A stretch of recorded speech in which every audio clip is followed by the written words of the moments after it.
Quero falar, durante toda essa mensagem, dos 4 verbos que precisamos praticar para a gente mudar de vida. Primeiro verbo que a gente tem que praticar: começar. Olha o que eu conheço de pessoas que elas estão planejando começar algo na vida delas há anos e ainda não começaram.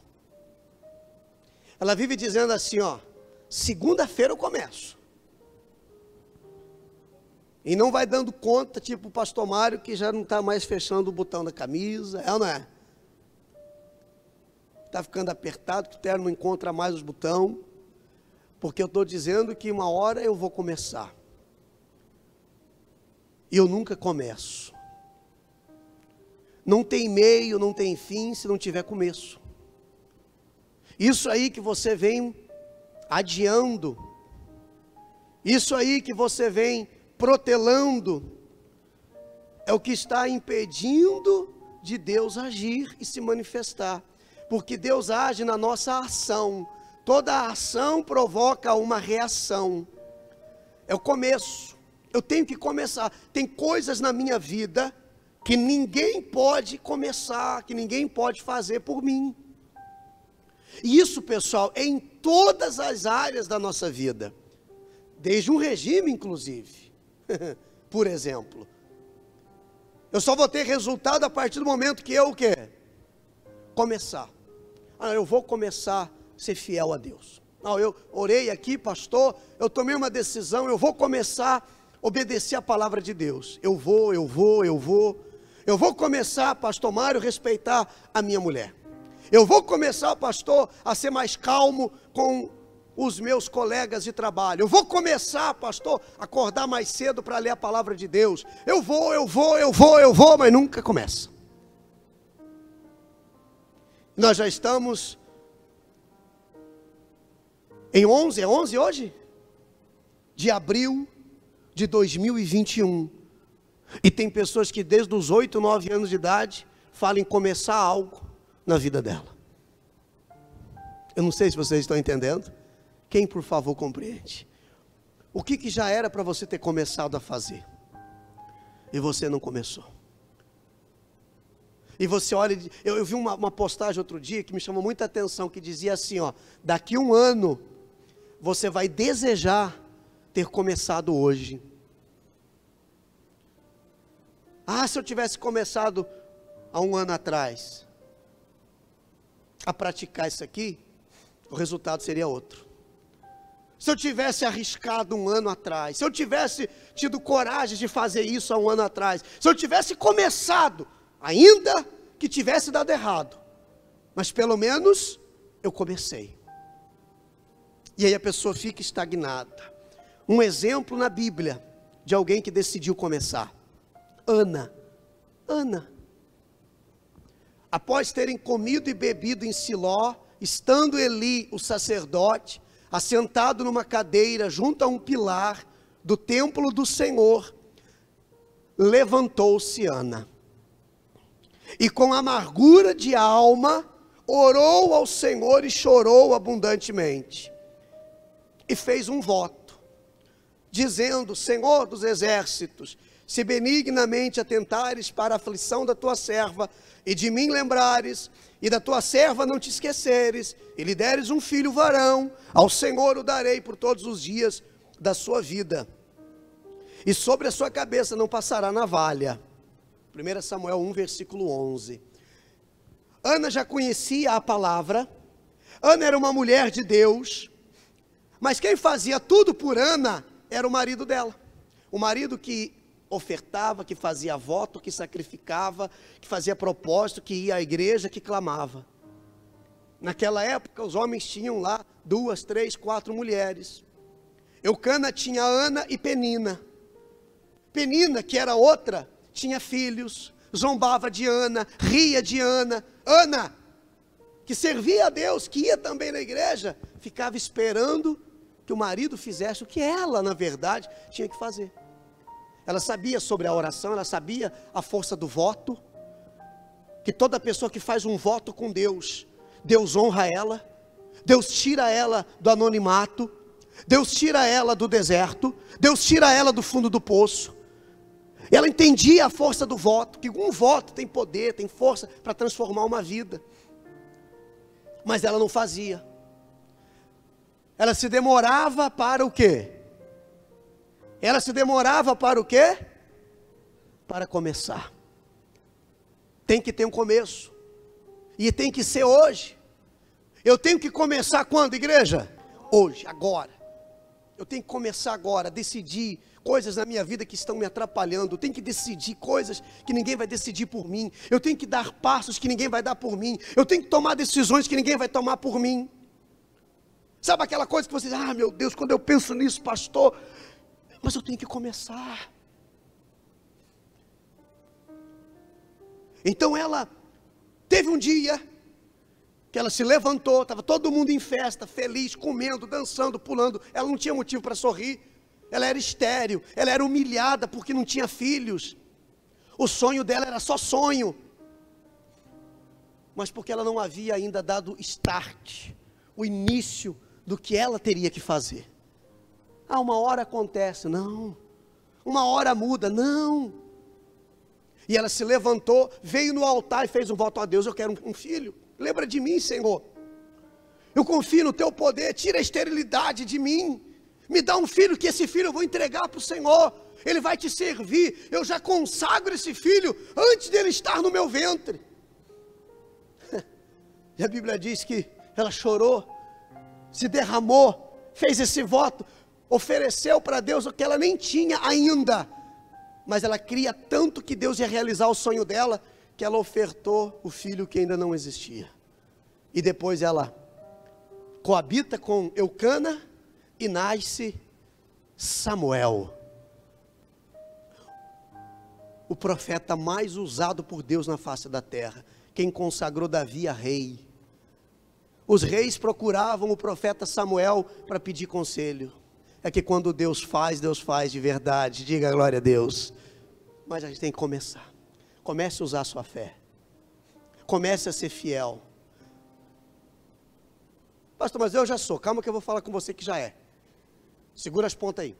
Quero falar agora com quem tem algo na sua vida para começar e não começa. Ah, mas quando ele fizer, eu faço. E se ele não fizer? Não, mas quando ela começar, eu começo. E se ela não começar? Eu não tenho que estar apoiado, eu não tenho que ter alguém como muleta. Se o pastor orar, eu oro. Se o pastor falar, eu faço. E se o pastor morrer? Jesus arrebatar ele. Não, o pastor não falou que era para fazer isso, mas a pessoa sabe que é para fazer. Não precisa ele falar, é só ela começar. Segundo verbo, leia bem alto. Também não adianta eu começar algo e não continuar. Tem pessoas que começaram, legal, não é tudo. Se não houver perseverança, se ela não dá continuidade, ela começou a orar, começou a acordar mais cedo para ler a palavra de Deus antes de sair. Na hora de tomar um café, ela acorda meia hora antes, ela lê um versículo, 2, 3 da Bíblia.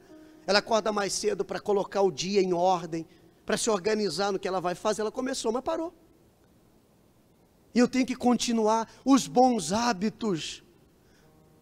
Tem pessoas que abandonam os bons hábitos. Para continuar, você tem que ser perseverante. Porque senão você desanima. Porque às vezes você vai fazer algo, você começa a fazer, mas não era o resultado nunca foi o que você esperava. O importante é que você começou e agora você tem que continuar, ainda que devagar. Devagar também chega lá. Tem alguns que são mais hábeis, são mais rápidos, sabe? Tem alguns que conseguem ter mais facilidade, tem outros que são mais devagar. Não quer dizer porque a pessoa é mais lenta, desculpa a expressão, mais lenta, mais vagarosa, que ela não vai chegar lá também. O Fusquinha vai chegar no mesmo lugar que a BMW chegou, pode ser que uns 3 dias depois.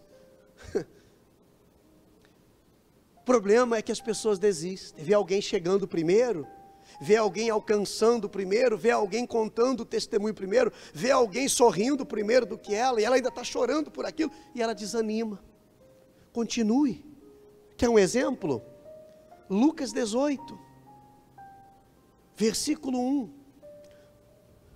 Disse-lhes Jesus uma parábola sobre o dever de orar sempre e nunca esmorecer. Havia em certa cidade um juiz que não temia a Deus e nem respeitava homem algum. Havia também na mesma cidade uma viúva que vinha ter com ele, dizendo: julga a minha causa contra o meu adversário. Ele por algum tempo não a quis atender, mas depois disse consigo: bem que eu não temo a Deus e nem respeito homem algum. Todavia, como essa viúva me importuna, julgarei a sua causa, para não suceder que por fim venha molestar-me. Ela começou, e ela continuou. Teve um começo, não resolveu. Ela parou? Não, ela o quê? Ela continuou. Eu fico imaginando ela indo ali para o tribunal, uma senhora viúva sem voz, porque ninguém ouvia uma viúva, ninguém dava conversa para uma senhora viúva, sem homem para representá-la, e as pessoas vindo de lá para cá com a cabeça assim, ó, porque estavam voltando fracassados, encontravam com ela, pode ser que diziam para ela o seguinte: não adianta, pode parar, pode desistir, não tem jeito. Não deu certo para mim, não vai dar certo para você. É aí onde muitas pessoas cometem o grande erro de parar. Eu sempre falo para ela, eu me sinto muito desafiado a fazer as coisas que as pessoas dizem para mim que eu não vou conseguir fazer. Eu me sinto mais desafiado a fazer algo que as pessoas disseram para mim que eu não iria conseguir fazer, do que fazer aquilo que todo mundo diz que eu sou capaz de fazer. Essa é a diferença em todos os âmbitos. Na nossa vida, se praticarmos isso, eu fui desafiado, disseram que eu não ia conseguir, disseram que eu jamais seria capaz, eu me sinto mais empolgado para fazer aquilo, eu me sinto mais desafiado para fazer, ao contrário de algumas pessoas que a gente sabe, que se alguém falar para ela assim, ó, desiste porque não vai dar certo, é como um balde de água fria em cima dela. Mas você tem que olhar para si e saber, eu não sou qualquer pessoa, Deus me escolheu, eu sou ungido do Senhor, Deus me chamou, eu estou aqui porque Ele me viu no meio da multidão e me escolheu para ser um vencedor, amém? Eu estou aqui porque Deus me escolheu, Ele não escolhe quem tem condição, Ele capacita quem Ele escolheu. Levanta a mão e diga assim: Deus me escolheu. Continue, ainda que pareça impossível, ainda que ninguém acredite, ainda que esteja tudo se opondo a você, continue sendo uma esposa fiel, ainda que ele não esteja merecendo a sua fidelidade, o problema não é ele, a questão é a senhora. Continue sendo um homem fiel, ainda que ela não esteja merecendo a sua fidelidade, arruma amante para você de vez em quando, você tem alguém, você está falando com alguém, você está saindo com alguém, continue a sua fidelidade, porque a questão não é ela, a questão é você. Você não pode mudar a sua natureza por causa do que os outros dizem para você. A questão sou eu. O que ela diz, o que ela fala, o que ela pensa a meu respeito, se ruim, não pode mudar quem eu sou, o que eu penso. Ah, só porque você está falando o que eu faço, então eu vou fazer. Quem vai se desgraçar sou eu. Aí a pessoa para de ser quem ela tem sido. A Bíblia diz, eu preguei aqui acho que numa quarta-feira, continue o justo sendo justo. Continue o ímpio sendo ímpio, ele fala. Cada um continue no seu caminho. Porque uma hora vem o quê? A conta. Continue. Eu sou honesto, pastor. Eu pago os meus impostos, eu dou o troco certinho, não desvio nada. Continue. Mas pastor, para vencer nesse país, se a gente não der uma burlada, a gente não vence. Negativo, você tem um Deus que é maior que tudo. A honestidade, a fidelidade, a integridade são qualidades de quem vence e permanece, estabelece. Porque conquistar pode ser que o ímpio, o mentiroso conquiste. Uma coisa é conquistar, outra coisa é estabelecer. Se você continua na sua fidelidade, na sua integridade, Deus vai estabelecer para você uma vida de qualidade. Quem está entendendo até aqui, por favor? Comecei, pastor.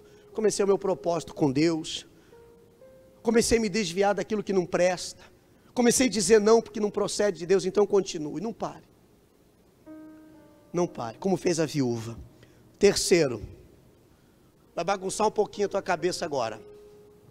Mas você vai me entender. Parem. Terceiro verbo, parar. Se tem coisa que eu preciso começar, se tem coisa que eu preciso continuar, tem coisas na minha vida que também eu preciso parar. Tem coisas na sua vida que você precisa parar. Parar de pensar derrota. Parar de pensar pequenininho. Parar de ter complexo de inferioridade. Oh, coitadinho de mim, sabe, pastor? Eu nasci pobre, eu cresci pobre e eu vou morrer pobre. Diga, está amarrado em nome de Jesus. Pare com isso. Ah, pastor, ninguém gosta de mim, ninguém me ajuda, ninguém tem paciência comigo. Lembrei do Chaves agora. Pare com isso.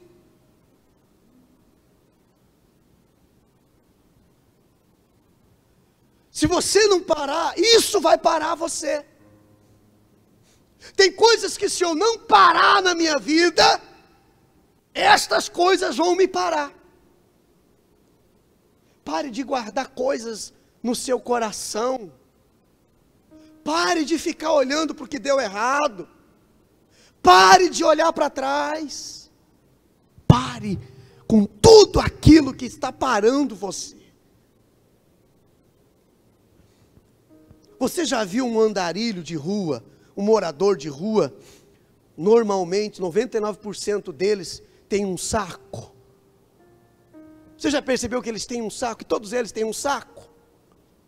Eu tive uma experiência um dia atrás aqui, com um rapaz que estava aqui na igreja, dormindo ali na maquise. E no meu coração eu senti de ajudar ele. Arrumei um chuveiro para ele. Todo dia mandava entregar uma marmita para ele. Demos roupas novas para ele, sapatos novos para ele. Até uma mala. Foi doada uma mala aqui para... Veio como doação.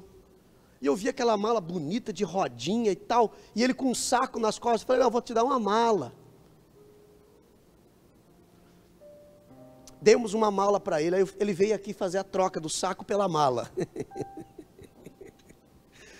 E ele pegou o saco dele e virou assim, ó. Ali, para botar as coisas na mala. E eu comecei a olhar para o que ele tinha dentro do saco. E eu tive uma revelação na hora. Olha, o saco cheio de coisas desnecessárias. Ele tinha um sapato, só um pé. Ele tinha metade de um cobertor, a outra metade ele tinha cortado e dado para o cachorro que andava com ele. Ele tinha um frasco, um vasilhame de marmita vazio. Ele tinha uma calça, uma camisa toda rasgada. Ele tinha a roda de um carrinho. Ele tinha outra coisa que não fazia sentido. E eu percebi uma coisa, ele vem enchendo o saco de coisas que não tem valor nenhum. E eu falei para ele assim, ô Alexandre, né? Eu falei para ele assim, ô Alexandre, por que você não joga fora essas coisas, rapaz? Você está carregando isso, um peso desse nas tuas costas. Eu encontrava com ele para baixo, encontrava com ele para cima, andando no sol quente, com aquele saco nas costas, cheio de coisas sem valor. Sabe que ele ficou ofendido comigo? Ele começou a pegar as coisas dele assim, olhando para mim com raiva assim, e botava dentro da mala as coisas dele assim, como se dizendo assim, ó, para mim tem valor. Se para você não tem, para mim tem. Então, o que eu tirei de lição para a minha vida com isso? Que a gente vive enchendo o saco de coisas que não tem nenhum valor. carregando esse saco nas nossas costas. Vou te dar um exemplo, palavras que pessoas falam. Não tem gente que vem encher teu saco de vez em quando? No seu trabalho, na sua casa, com palavras desnecessárias, com coisas desnecessárias. Sabe o que você faz?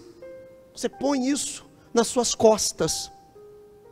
E você começa a carregar por 1 ano, por 2 anos, por 5 anos, por 10 anos. Tem gente que ela começou a encher o saco quando era pequenininha. E o que ela está fazendo até hoje? Fala aí, gente. Está enchendo o saco até hoje. Dela mesma, com coisa que não presta. Com lixo. Desculpe eu falar assim. Mas eu percebi uma coisa, com isso que eu falei, eu dei um choque de realidade nele. Agora ele foi embora daqui, da porta da igreja, parece que ele está ali embaixo no posto. Que um dia ele abriu a mala, eu falei, deixa eu ver tua mala, abre aí para eu ver. Ele abriu a mala, tinha uns cobertor dobradinho dentro. Tinha um travesseirozinho dentro. Tinha uma roupa limpa dentro. Eu acho que deu um choque de realidade. Ele falou assim, verdade, eu estou carregando um monte de coisa que não serve para nada. Então a gente às vezes tem que parar, a gente tem que tomar esse choque de realidade. E dizer, poxa, eu estou carregando tanta coisa, eu quero resolver. Eu atendi uma pessoa essa semana, e eu disse assim para ela, minha irmã, a senhora quer resolver o problema de todo mundo? E a senhora não vai conseguir. Como diz o ditado, cada um com os seus problemas. Você vai orar pela pessoa, você vai interceder a Deus por ela, você vai estender a mão, vai abençoar ela, mas não deixa o problema das pessoas encher. Quem entendeu? Encher o teu saco. Que você quer carregar as coisas que não tem valor para você. Não, mas o que ela fez, pastor, levo comigo para a sepultura. Não, mas o que ele fez, pastor, aqui não é com o senhor. Tá bom. Para o senhor não tem valor, mas para mim, pastor, machucou aqui dentro. Você está enchendo o saco. Tem gente que vai para casa hoje, amor, e vai falar assim, eu não acredito que eu fui na igreja e ouvi do meu pastor que eu estou enchendo o saco. Mas tá. E você agora entendeu em que sentido. Quem entendeu? Fica bravo comigo não. Mas se ficar também vai ter que perdoar e ficar tudo bem depois. Um exemplo na Bíblia de alguém que parou e mudou a história de uma nação. 2 Crônicas 29, 2. Fez ele o que era reto perante o Senhor. Falando de Ezequias. Tudo quanto fizera seu pai Davi, ele fez igual. No primeiro ano do seu reinado, no primeiro mês, abriu as portas da casa do Senhor e as reparou. Trouxe os sacerdotes levitas, ajuntou-se na praça oriental e lhes disse, ouve-me, ó levitas, santificai-vos agora e santificai a casa do Senhor, Deus de vossos pais. Tirai do santuário a imundícia, porque nossos pais prevaricaram, pecaram e fizeram o que era mal perante o Senhor, nosso Deus, e o deixaram, desviaram o seu rosto do tabernáculo do Senhor e lhe voltaram as costas. O que Ezequias fez? Ele assume o reinado, na casa de Deus, no templo da adoração, estava cheio de ídolos, cheio de imagens, utensílios de ouro, de prata, de bronze que o povo estava adorando, e Deus não fazia mais parte daquele povo, eles viraram as costas para Deus. E Ezequias assume o reinado e decidiu, nós vamos parar de ser abomináveis aos olhos do Senhor. Eu vou parar com isso. Chamou os levitas, chamou os sacerdotes e disse, limpa a casa do Senhor, joga tudo fora, tira a imundícia. Para que o Espírito de Deus desça aqui e estabeleça a sua glória, nós temos que tirar a imundícia. Eles limparam a casa do Senhor. Eles jogaram para o pátio e tacaram fogo naqueles ídolos de pau, de pedra, destruíram. E invocaram o nome do Senhor. Começaram. Você vê, uma coisa é ligada à outra. Para eu poder começar algo, também eu preciso parar.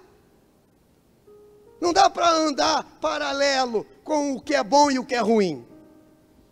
E ele parou com aquele serviço de adoração falsa, mentirosa, idólatra. E eles começaram a cultuar a Deus, o Deus de Israel. Pois se você quiser ler 2 Crônicas 29, leia, para você entender melhor essa passagem. Quarto e último verbo. Vocês lembram dos outros três ou já esqueceram? Fala o primeiro, esse lado aqui, o primeiro. Começar. Vocês falam o segundo. Continuar. Vocês falam o terceiro. Parar. Começar, continuar e parar. Certo? Último, melhorar. Não existe nada tão bom que não possa melhorar. Quando a pessoa começa a pensar assim, ó, já está bom demais. Ela começa a receber muitos elogios. Ela começa a ser soberba. Você sabe que Deus resiste o soberbo, a Bíblia diz. Tem gente que ela se tornou soberba porque os filhos já estão crescidos e ela já não desempenha o papel de mãe como ela deveria estar ainda desempenhando. O pastor já cresceu, que se vire e entrega, dá legalidade para o diabo. Sabia? Ele pode ser casado, seu filho. Pode ter filhos, o seu filho. Você já pode ser avó. Você continua tendo autoridade espiritual sobre eles. Você pode abençoá-los. Amém? O melhorar, a prática de melhorar como marido. Eu sou um bom marido, tudo bem. Minha esposa não reclama, mas eu tenho consciência que eu tenho que a cada dia me aperfeiçoar mais. Sabe por que muitos casamentos terminam, esfria, acaba? Porque a pessoa começa a falar assim, já tem 30 anos casado, né, pastor? Quer dizer para você que o vinho, quanto mais velho, fica melhor. Não é assim que dizem? Panela velha, não é, meu filho? E aí você despreza o melhor, a melhor idade do teu marido. Pastor, virou um velho chato, pastor. Eu sei, vai ter que aguentar, né, seu Gilberto? Pastor, virou uma velha chata, pastor. Seja melhor como esposa, trate com carinho, com respeito. Você pode ver um profissional que não se atualiza, ele fica para trás. Olha, até quem trabalha com faxina. A minha esposa tem um negócio lá que ela chama de, como é que chama? Faz assim, que roda assim dentro da água. Mop. Mop. O negócio eu trouxe, eu não sei fazer com aquilo. Você aperta assim com o cabo, ele molha e seca e quase limpa a casa sozinho. Aliás, até uns robozinhos que limpam agora, né? Tem pessoas que às vezes ela vai fazer a faxina que seja e ela não consegue usar aquela vassoura. Ela não se aprimora, ela está para trás, ela está, sabe? Ela não acha necessário. Ela vai perdendo oportunidades. A era digital que chegou, a internet, quanta gente milionária vendendo pela internet. Entende o que eu quero dizer? Às vezes você pensa que é Deus que não quer te abençoar. Às vezes você pensa que você não tem sorte para as coisas. Será que não falta praticar um pouco isso aqui? Começar, continuar, parar e melhorar. Melhorar naquilo que a senhora faz. Procurar atender a necessidade daquelas pessoas que estão ao seu redor. E eu falo isso em todos os âmbitos, principalmente no relacionamento com Deus. Eu vou melhorar o meu relacionamento com Deus. Eu já sou uma pessoa de fé, pastor. Eu já me afastei de muita coisa que não presta. Mas eu sei que eu preciso melhorar, pastor. Eu não posso me achar o super santo, a super santa. Eu tenho que estar melhorando a cada dia. É o que o apóstolo Paulo ensina. Tudo isso aqui que eu estou falando para você, nós fomos na Bíblia procurar embasamento, coisas que possam comprovar o quanto isso é importante. O apóstolo Paulo diz, pessoal, em Filipenses 3:12, não que eu tenha já recebido ou tenha obtido a perfeição, mas prossigo para conquistar aquilo para o qual também fui conquistado por Cristo Jesus. Irmãos, Quanto a mim, não julgo havê-lo alcançado, mas uma coisa eu faço, esquecendo-me das coisas que para trás ficam e avançando para as que diante de mim estão, prossigo para o alvo, para o prêmio da soberana vocação de Deus em Cristo Jesus. Ele disse: eu não sou perfeito, eu não sou um homem perfeito, mas eu procuro todos os dias me aperfeiçoar nas minhas atitudes, diante dos meus colegas de trabalho, diante dos meus familiares, diante do meu Senhor. Diga amém. Eu estou correndo porque eu sei que um dia eu vou receber o prêmio. Sabe qual é o nosso prêmio? A nossa salvação eterna. Procure melhorar no seu relacionamento com Deus, sua intimidade com Deus. Vai melhorar muita coisa na sua vida também. Amém, igreja? Pela manhã, medita nisso aqui. No que eu tenho que começar? É isso aqui, vou começar hoje. E pronto, e acabou. O que eu tenho que continuar? Eu comecei, eu parei. Isso aqui, vou continuar. O que eu tenho que parar? É isso aqui, parei agora. O que eu preciso melhorar? Isso aqui, vou me aperfeiçoar. Diga graças a Deus.